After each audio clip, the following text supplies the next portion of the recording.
हकारी किरदारनि खे हथी वठराइण या संदन कम खे साराइण सां मंझिन उत्साह पैदा थींदो आहे, जेको बहितर समाज अॾण में मददगार साबित थींदो।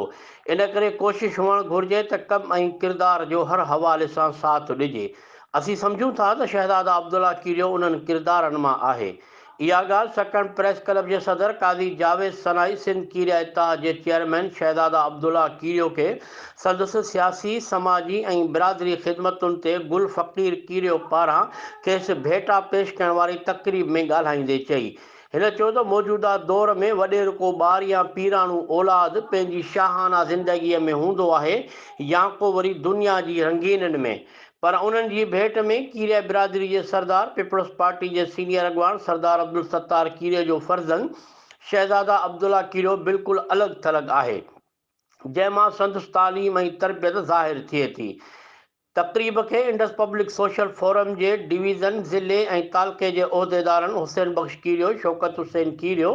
अब्दुल रशीद कीरियो, मोहम्मद बचल कीरियो, नवीद वली कीरियो, अली शेर कीरियो, फारूक अहमद कीरियो ऐं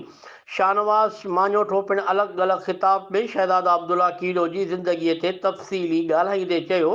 त असांखे फ़ख़ुरु आहे जो नंढी उमिरि में नौजवान हूंदे खेसि तालीम ऐं सिहत समेत बुनियादी मसइलनि जी मालूमात हासिल करण बाद उन जे हल लाइ कोशिशि वठण जी चिंता हूंदी आहे, जेका संदसि शऊर जी अलामत आहे। तक़रीब में मुश्ताक अहमद कीरियो, नबी बख्श कीरियो, रज़ा मोहम्मद सियाल, गुल मोहम्मद कीरियो, नादिर हुसैन कीरियो, ग़ुलाम हैदर सोलंगी, इम्तियाज़ हुसैन कीरियो, आबिद हुसैन कीरियो, सिकंदर अली सोलंगी, जान मोहम्मद कीरियो ऐं अहसन भट्टी समेत कीरिया बिरादरी जा कई नौजवान शरीक हुआ।